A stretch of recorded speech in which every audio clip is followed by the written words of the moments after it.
Brazil's Supreme Court Tuesday voted to decriminalize possession of marijuana for personal use, making the nation one of Latin America's last to do so, in a move that could reduce its massive prison population. Can we get a round of applause for Brazil finally coming through? Now they got their pseudo-dictator, Brazilian Trump, out of office. They're actually not burning down not burning down the jungles down there anymore, the rainforest, and they actually legalized weed. How about that? But with final votes cast on Tuesday, the majority of justices on the 11-person court voted in favor of decriminalization since deliberations began back in 2015. It's been a long 9 years. Now, the justices still determine the maximum quantity of marijuana that would be characterized as being for personal use and when the ruling will enter into effect. But that is expected to finish, and we should be able to get results on those deliberations by the end of the day today. All the justices who voted in favor said decriminalization should be restricted to the possession of marijuana in amounts suitable for personal use, but selling drugs will remain illegal. So I guess you can't get everything. I don't know where they're going to get it from. You can have it on your person, you can't sell it, but I guess these are baby steps y'all always tell me about. All the justices who voted in favor said decriminalization should be restricted to possession. But back in 2006, Brazil's Congress approved a law that sought to punish individuals caught carrying small amounts of drugs, including marijuana, with alternative penalties such as community service. Experts say that the law was too vague and didn't establish specific quantity to help law enforcement and judges differentiate personal use from drug trafficking. Police continue to arrest people carrying small quantities of drugs on trafficking charges, and Brazil's prison population continued to swell. In April, the Senate approved a constitutional amendment criminalizing possession of quantity of any illicit substance. The lower house's Constitutional Committee approved the proposal on June 12th, and it will need to pass through at least one other committee before going to a floor vote. If lawmakers pass such a measure, the legislation would take precedence over top court's ruling, but still could be challenged on constitutional grounds. But much like the good old US of A, just because the court says one thing does not mean the country's leaders will respect it. Speaking to reporters in capital Brasilia, the Senate's president, Rodrigo Pacheco, said it isn't the Supreme Court's place to issue a decision on the matter. He said this: "There's an appropriate path for discussion to move forward, that is the legislative process. It is something that obviously arouses broad discussions, and it is a subject of preoccupation for Congress." The article then notes that last year, a Brazilian court authorized some patients to grow cannabis for medical treatment after the health regulator in 2019 approved guidelines for the sale of medicinal products derived from cannabis. But Brazil has remained, until now, today, one of the few countries in Latin America that hasn't decriminalized the possession of small quantities of drugs for personal consumption. And another striking similarity to the United States, in a recent study by INSPER, a Brazilian Research and Education Institute, determined that Black individuals found by police with drugs were more likely to be indicted as traffickers than white people. You don't say. American influence everywhere. The authors analyzed over 3.5 million records from Sao Paulo's Public Security Secretariat from 2010 to 2020. And advance in drug policy in Brazil. This is an issue of public health, not security and incarceration, leftist lawmaker Chico Alansar wrote on X after the ruling. By contrast, Gustavo Scandelia, a specialist on Brazil's penal code at law from Dottie Avogados, said he doesn't foresee the ruling bringing about a significant shift from the status quo, even after the top court establishes maximum quantity of marijuana for personal use. Scandelari argued that the amount will remain one determinant of whether authorities consider a person a dealer or a user, but not the only one.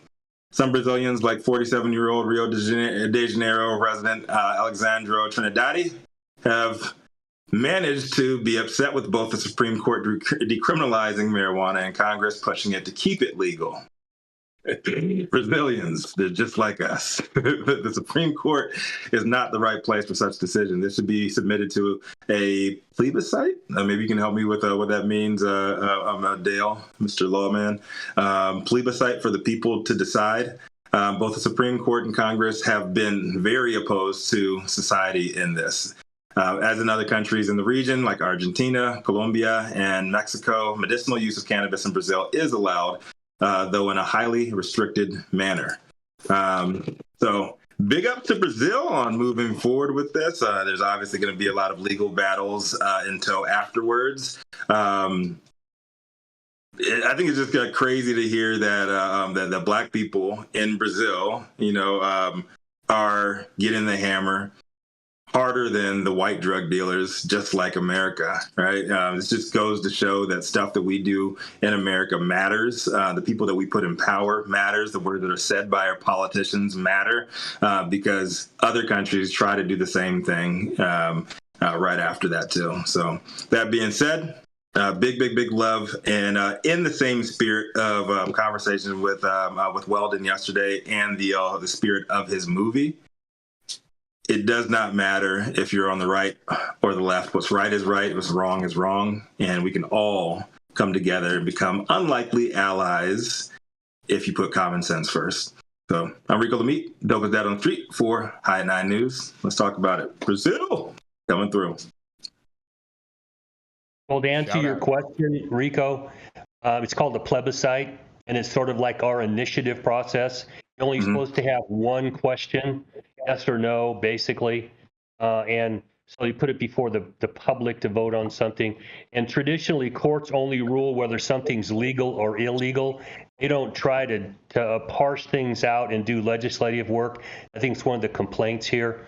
If you can't arrest people for personal amounts, held as a personal amount. I mean, I've testified in court before about what constitutes personal use. That's different basically every place around the world. So court should not be doing this. Should be the legislature or whatever their equivalent is, or put it to the people. If you have X amount, I mean, in California, what is it, 6 ounces, Jason, that we can have as a medical patient? And half a pound. Yeah, okay. Half a pound, 8 ounces. So that's all, relative to the area, and court should not be doing this. They should be ruling whether it's constitutional or not, and then let the legislative bodies of the people decide what are the amounts to stop arresting people for. I'm gonna take the opposite position on that. I think in general, I don't obviously think that our courts should be the ones making laws. That's the duty of the legislative branch, but I think in some instances, judicial activism is necessary to push things forward past where the conversation might be at a legislative level. In the U.S., for example, Brown versus Board of Education, I think, is one court case where we can point to where desegregation was not going to happen through the legislative process, and they needed an instance of judicial activism to push the conversation forward and push the legislative process forward. So I think this is a good start in the right direction, at least. Yeah. Well, I'll tell you guys this much: Carnival is going to be lit. A lot of it depends on what their constitution authorizes the court to do. And with Brown, the question was, are these Jim Crow laws, especially the ones involving the equality of different schools and separate but equal, is it constitutional? They said, no, it's not. So after that, all of those laws based upon separate but equal were now unconstitutional. They didn't decide anything other than that. It just pushed it back into the legislatures and Congress, not figure what the hell you're going to do. But sometimes judicial activism is necessary.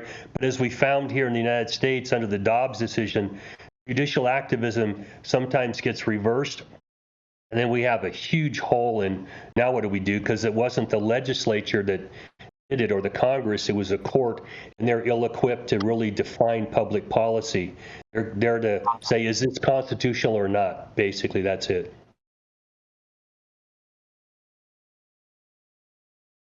You're muted, Jason. And here. Yeah, muito prazer. You don't hear me, Rico?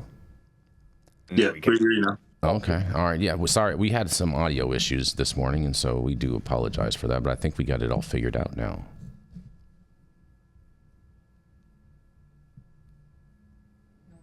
You guys there? Can you guys hear me?